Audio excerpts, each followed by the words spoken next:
Assalamualaikum warahmatullahi wabarakatuh. To lecture, I hope you are in good situation. Hari ini, kumpulan kami akan membentangkan mengenai tugasan CO3 yang bertemakan COVID-19 di Malaysia dan China. Sebelum kami memulakan pembentangan ini, izinkan saja untuk mengenali ahli-ahli kumpulan. Yang pertama adalah saya, iaitu Nur Hamizah binti Mansur. Yang kedua adalah Chiang Ziyi. Yang ketiga, Asmira binti Asmat. Yang keempat, Nur Patricia binti Rosli. Dan yang terakhir ialah Nur Sarah Ayuni binti Muhammad Rosli. Pada akhir tahun 2019, dunia telah diserang oleh wabak yang mampu meragut nyawa manusia kini yang dikenali sebagai virus corona. Virus ini boleh berjangkit melalui titisan pernafasan daripada batuk atau bersin. Namun pada fasa awal jangkitan, sel-sel tidak dapat bertindak balas dengan virus ini. Tetapi, dalam masa antara 3 hingga 5 hari, keadaan fizikal dapat dikenal pasti. Dunia masih bertarung dalam menangani virus berbahaya sehingga merubah kehidupan manusia pada abad ke-21. Bersamaan langkah kawalan COVID-19 di Malaysia dan China, yang pertama ialah kaedah bekerja. Kaedah bekerja merupakan satu fenomena baharu bagi semua pekerja kerana pekerja tidak perlu ke tempat bekerja. Amalan ini dikenali sebagai bekerja dari rumah. Amalan ini dilaksanakan oleh kedua-dua negara kerana kerajaan berharap pandemik COVID-19 ini dapat diputuskan dan kesihatan masyarakat dapat dijaga. Bersamaan langkah kawalan COVID-19 di Malaysia dan China yang kedua ialah dari aspek pembelajaran, kaedah pembelajaran. Kaedah pembelajaran yang digunakan semasa pandemik COVID-19 melanda di kedua-dua negara ini adalah pembelajaran secara atas talian. Proses pembelajaran hanya dilakukan dalam rumah, dalam talian dan bukan secara bersemuka, di mana para pelajar dan guru tidak perlu datang ke sekolah atau ke institusi pengajian untuk menjalankan proses pembelajaran. Hal ini dilaksanakan agar dapat mengelakkan penularan COVID-19 di kalangan para pelajar dan guru. Misalnya di negara Malaysia, kaedah pembelajaran semasa pandemik COVID-19 dikenali sebagai PDPR, iaitu pembelajaran dan pengajaran di rumah. Begitu juga dengan pengajaran dan pembelajaran para pelajar di negara China. Seterusnya, persamaan antara negara Malaysia dan negara China iaitu mengamalkan SOP. SOP stand untuk Standard Operating Procedure. Negara Malaysia dan negara China telah memutuskan untuk melaksanakan SOP selepas pandemik COVID-19 dalam kehidupan seharian rakyat mereka. SOP ini telah dibicarakan oleh WHO, World Health Organization, dan dilaksanakan serta-merta ke seluruh negara. Fokus kepada negara Malaysia dan China iaitu persamaan mereka.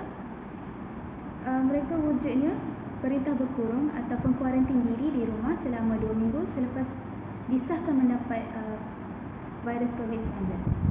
Hal ini boleh mengelakkan rantaian COVID-19 daripada tersebar melalui kepadatan rakyat yang berada di satu tempat. Justru itu, wujudnya beberapa cara yang diamalkan semasa SOP berlangsung seperti memakai pelitup muka, membasuh tangan dan sebagainya apabila sebelum keluar dan selepas keluar daripada rumah dan di kawasan yang tertutup. Selain itu, SOP juga menjaga penjarakan antara satu sama lain sekurang-kurangnya 1 meter kerana kajian mendapati bahawa virus COVID-19 ini boleh merebak melalui pengudaraan seperti bersin dan atau batuk. Akhir sekali, semasa SOP rakyat wajib mengelakkan 3S iaitu sesak, sempit dan sembang dekat. Hal ini boleh membantu untuk mengurangkan kes dalam COVID-19 dalam sesebuah negara. Perbezaan langkah kawalan COVID-19 di Malaysia dan China yang pertama ialah bantuan untuk meneruskan kehidupan. Bagi Malaysia, kerajaan Malaysia telah memperkenalkan program strategi memperkasa rakyat dan ekonomi. Pembekas ini diperkenalkan untuk membantu golongan B14 dan perusahaan kecil dan sederhana yang terjejas akibat pandemik COVID-19. Melalui bantuan ini, golongan B14 dan PKS dapat mengatasi kesusahan semasa pandemik COVID-19 yang berlaku. Bagi negara China pula, kerajaan China memperkenalkan pakej dasar kewangan untuk membantu masyarakat dan perusahaan terjejas. Antara pakej dasar kewangan yang diperkenalkan seperti skim kemudahan pinjaman dan subsidi untuk syarikat, skim kemudahan pinjaman dan diskaun semula untuk perusahaan, pertanian dan PKS dan sebagainya.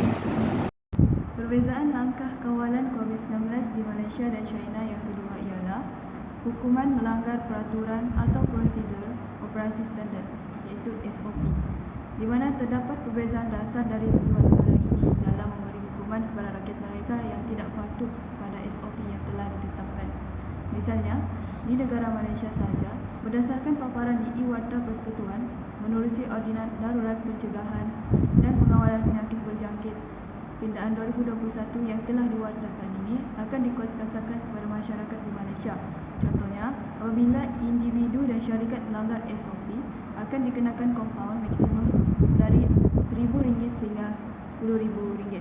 Manakala, bagi negara China pula, seperti yang kita ketahui, SOP di negara China lebih ketat berbanding di negara Malaysia. Hal ini kerana mereka berpegang kepada sifar COVID-19.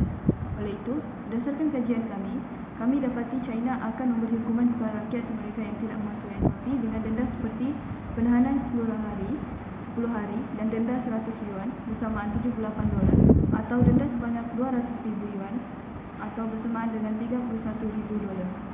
Maka jelaslah di sini bahawa terdapat perbezaan dasar di antara negara Malaysia dengan China dari aspek hukuman kepada rakyat yang tidak mematuhi SOP. Akhir sekali, perbezaan antara negara Malaysia dan negara China semasa pandemik COVID-19, iaitu kaedah merawat pesakit yang terkena virus COVID-19. Di negara Malaysia, kerajaan telah menubuhkan satu sistem pemeriksaan kesihatan semasa COVID-19 iaitu MySejahtera. Aplikasi ini berfungsi untuk memaklumkan kepada pihak atasan atau pihak kesihatan atas status kesihatan semasa rakyat. Maka itu, seseorang yang bergejala dapat dikesan oleh pihak kesihatan dan boleh melakukan tindakan awal. Selain itu, Malaysia telah memberikan vaksin COVID-19 secara pertama kepada rakyat secara berperingkat. Proses mendapatkan vaksin juga agak lama kerana ramai penduduk yang ingin keluar secara bebas di luar rumah kediaman mereka. Terdapat juga syarat-syarat khusus untuk penerimaan vaksin. Manakala di negara China, kerajaan China telah menubuhkan suatu perintah kawalan semasa COVID-19 melanda, iaitu kuarantin diri selama beberapa bulan di tempat kediaman sendiri. Hal ini amat berkesan bagi mereka yang mempunyai ramai penduduk. Kuarantin ini dilakukan untuk memutuskan rantai penyebaran dengan pantas. Namun, kebanyakan penduduk tidak mampu untuk mengurung diri dengan lama atas faktor kesihatan. Namun, disebabkan nyawa menjadi taruhan, mereka terpaksa dituruti. Kesimpulannya, melalui kajian yang dibuat, mendapati bahawa negara Malaysia dan juga China mempunyai persamaan dan juga perbezaan dasar awam untuk mengatasi pandemik COVID-19 agar masyarakat dapat menjalankan kehidupan seharian mereka seperti sedia kala tanpa terikat dengan SOP. Berdasarkan analisis kajian kami, walaupun rata-rata negara kebanyakan yang menggunakan kaedah yang sama dalam mengatasi COVID-19, namun terdapat perbezaan yang tersendiri untuk negara tersebut mengatasi pandemik itu. Kajian ini dapat membuktikan bahawa setiap negara lebih mementingkan rakyatnya dari segi kesihatan, pendidikan, ekonomi dan juga pengamalan SOP. Hal ini adalah kerana masyarakat perlu bijak dalam menjaga diri mereka sendiri dan juga ahli keluarga dalam berbelanja dan juga mengatur pembelian menggunakan pendapatan mereka disebabkan situasi pandemik COVID-19 yang memberi impak yang sangat besar kepada mana-mana pihak industri. Itu, semua pihak perlulah bekerjasama dalam mengatasi pandemik COVID-19 ini agar matlamat negara tercapai. Sekian saja daripada kami. Terima kasih.